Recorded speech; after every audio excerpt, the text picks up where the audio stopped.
Hi everyone, this is Sandy Reese with StampinCrew.com and welcome to another edition of How'd They Make That?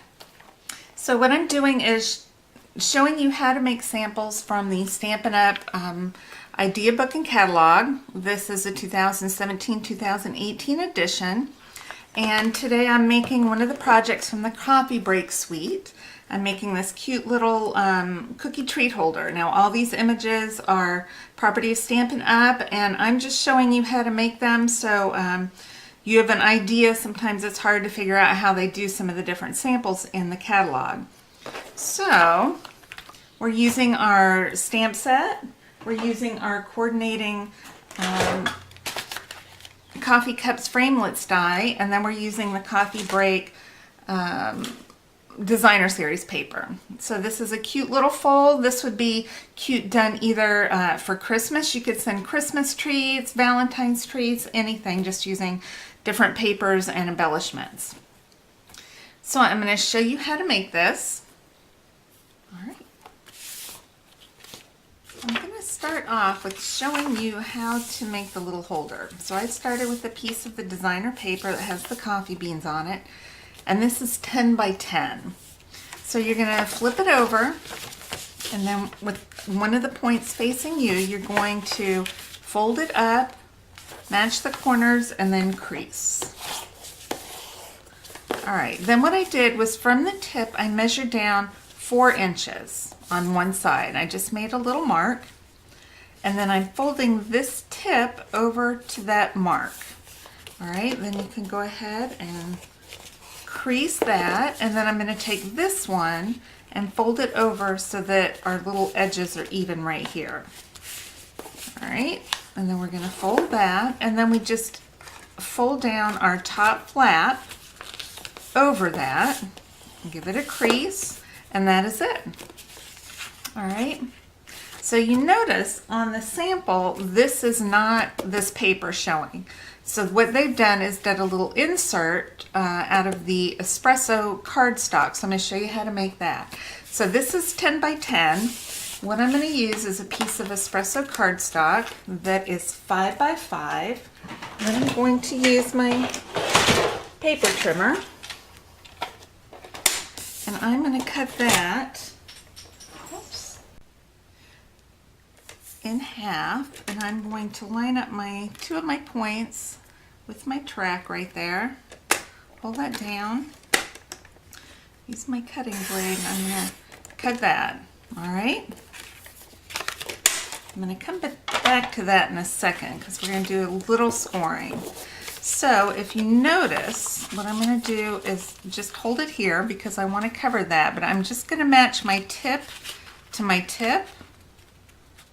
All right, hold that in place, flip it over, and take my paper snips, and I'm just going to cut off those 2 tips. I'm actually cutting in just slightly past, so you'll see a little bit of that white designer paper. In fact, this one I'm going to cut off just a hair more because I want it slightly smaller, because this is that little bit there is going to fit inside. So I'm going to take this piece, and this is the bottom flap, and right at these 2 tips is where I'm going to score. So I'm going to use my scoring blade and put those tips in my channel there.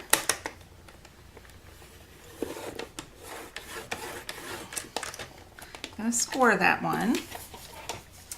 And before I fold it, I'm going to go ahead and line this up with this one.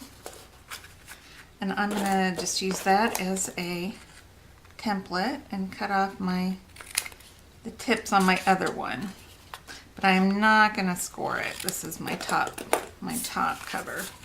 All right, so on the one I scored, I'm going to fold that back, my score line, crease it, and this will fit right inside my pocket, and it will fold down and cover my flap. Now if you got a little flap left, which of course didn't happen the first time I did it, you can just trim this. So I'm gonna just trim that down a little bit to hide it because I don't want that to show. So, you know, you can make adjustments as you work. If something doesn't turn out perfect, then make it perfect. No one is ever gonna know. All right, so now that's not showing. So once I make sure that fits, I'm gonna use a little of my snail adhesive. Get this nice and sticky so it stays in where I want it. Give that a good press, fold that down, give that a good press. Then I'm gonna take my other one, I'm gonna slide that down in there. Make sure it lines up. All right, that looks good. So I'm gonna pull this out now. Use my, oh, I'm out. Okay, well, I don't have time to refill that right now. I'm just gonna use a little of my multi-purpose glue. Stick this in here. Line up my edges. Whoops. Oh, you want to catch that before it dries.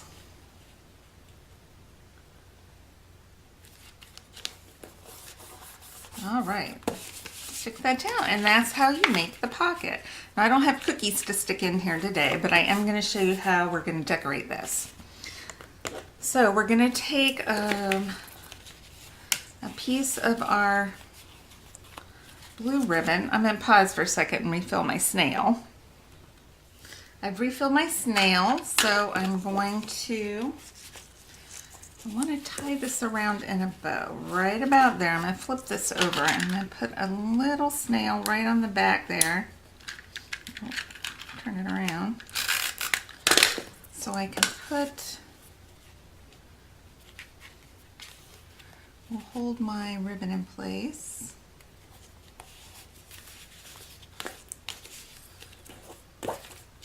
I want to put a little bit more. The snail is nice because it holds it in place, but also lets you pick it up and readjust if you don't get it placed quite right. Let's see, that looks like a good amount. So I'm going to add just a touch of snail on the ribbon here to hold that in place to that point. I'm going to go ahead and do a little tie.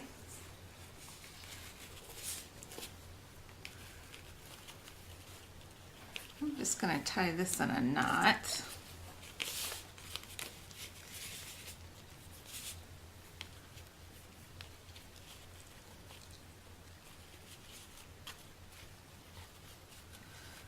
It's nice and easy to tie a knot when your ribbons stand in place where you want it. Okay. On the sample, it might be a little further up, but that's okay. All right, so now we've got a little tag we're going to add. And I went ahead, and this is one of the dies in the coordinating set. It's a little tag, so I went ahead and pre-cut that. And then we're using a corrugated element. We're using the tag one.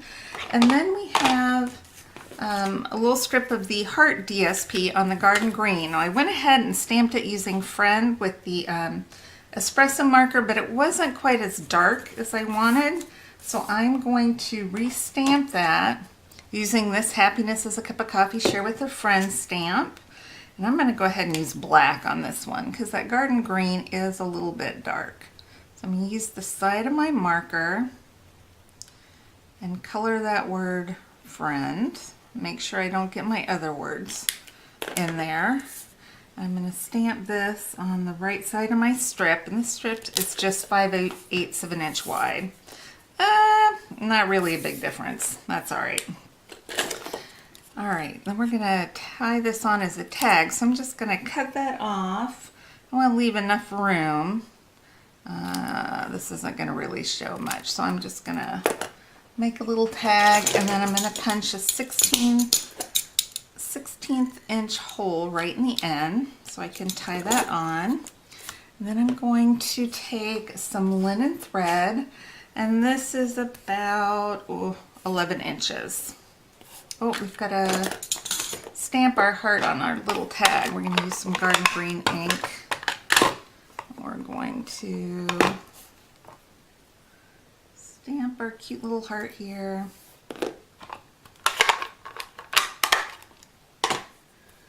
And then I'm going to put this in. I'm going to layer it. I'm going to start, let me trim that off. It's a lot easier to thread this linen thread through if you start with a nice unfrayed piece of linen thread. And then I'm going to, oh,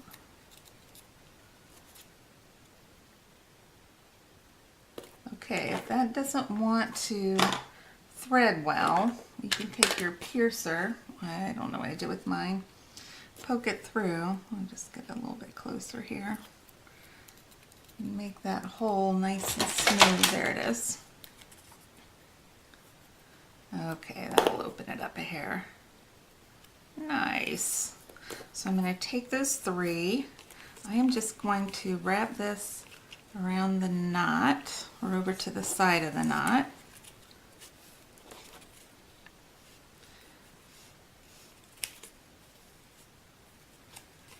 Tie it once. I'm going to tie this in a little bow, and then we're going to kind of finagle our tag around here. So we've got the word friends.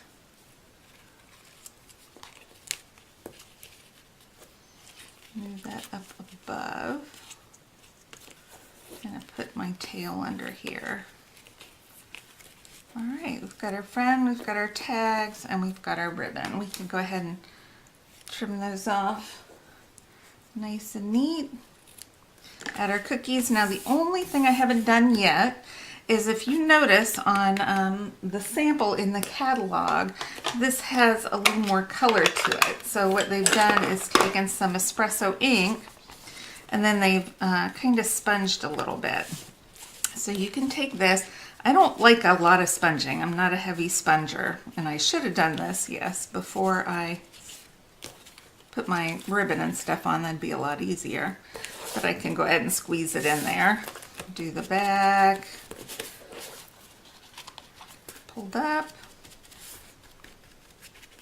Just do a light sponging. And these are our Stampin' Sponges, big round ones, and I cut them into 8 so I can use them, get a lot of colors, and then I just cut a little color of the coordinating cardstock, fold it over and staple it to the wedge so I don't get my fingers dirty, number 1, and then I know what color I'm using with what sponge so I don't mix my colors.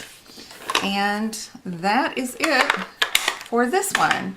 And if you like detailed instructions, you can go to the link in the description. It will take you to my blog where I have the list of supplies and measurements. And if you want to see more videos like this, please subscribe to my YouTube channel. Thank you so much.